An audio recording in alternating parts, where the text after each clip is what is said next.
महाडमध्ये चौदार तळे सत्याग्रहाचा 99वा वर्धापन दिन, त्यामुळे मोठ्या प्रमाणात या ठिकाणी गर्दी झाली होती आणि प्रचंड उत्साह हा बघायला मिळाला। अधिक माहिती घेऊया, आपले प्रतिनिधी अजय नाडकर आपल्या सोबत जोडलेले आहेत। अजय, कशा प्रकारचा दिवसभर उत्साह हा महाडमध्ये चौदार तळे परिसरामध्ये बघायला मिळाला?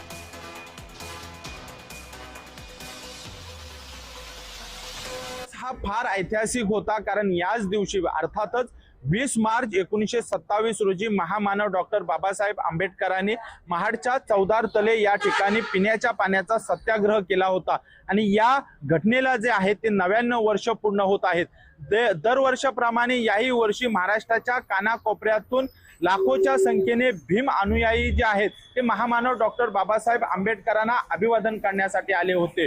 आणि आपण पाहिलं तर या 99 वर्ष पूर्ण होत असताना राज्य सरकारकडून सुशोभीकरण असेल किंवा जलशुद्धीकरण असेल यासाठी 55 कोटी रुपयाचा निधी जो आहे तो मंजूर करण्यात आला होता। विशेष म्हणजे आपण पाहिलात तर दरवर्षाप्रमाणे याही वर्षी रायगड पोलिसांकडून सशस्त्र मानवंदना देखील देण्यात आली आणि त्यानंतर महामानव डॉक्टर बाबासाहेब आंबेडकरांना अभिवादन करण्यासाठी राज्याचे मुख्यमंत्री देवेंद्र फडणवीस यांच्यासह अनेक मंत्री जे आहेत ते महाडमध्ये दाखल झाले आणि जो 55 कोटी रुपयाचा निधी जो राज्य सरकारकडून सुशोभीकरण असेल किंवा जलशुद्धीकरण असेल यासाठी देण्यात आला होता त्यांचा भूमिपूजन देखील आजच करण्यात आला। त्यामुळे एकंदरीत पुढच्या काळात जो आहे तो महामानव डॉक्टर बाबासाहेब आंबेडकरांनी केलेला चौदार तळ्याचा सत्याग्रह आहे त्याचा सुशोभीकरण आणि जलशुद्धीकरण होणार हे निश्चित झालेलं आहे आणि पुढच्या काळात लागणारा निधी जो आहे तो पूर्णपणे राज्य सरकार देणार असं आश्वासन जे आहे ते मुख्यमंत्री देवेंद्र फडणवीस यांनी जाहीर सभेत दिलेलं आहे।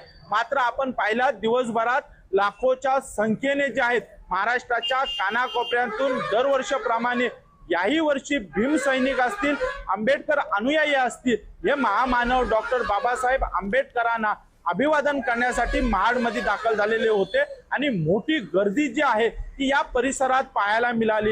एकंदरीत कोणताही आलेल्या भीमसैनिक आणि आंबेडकर अनुयायीला गैरसोय होऊ नये यासाठी नगरपालिकेकडून विशेष काळजी घेण्यात आलेली होती आणि पूर्णपणे जी सुविधा आहे ती या ठिकाणी उपलब्ध करण्यात आली होती। तर धन्यवाद अजय, आणि सर्व प्रतिनिधी आपल्या सोबत जोडले होते, सर्वांचे धन्यवाद।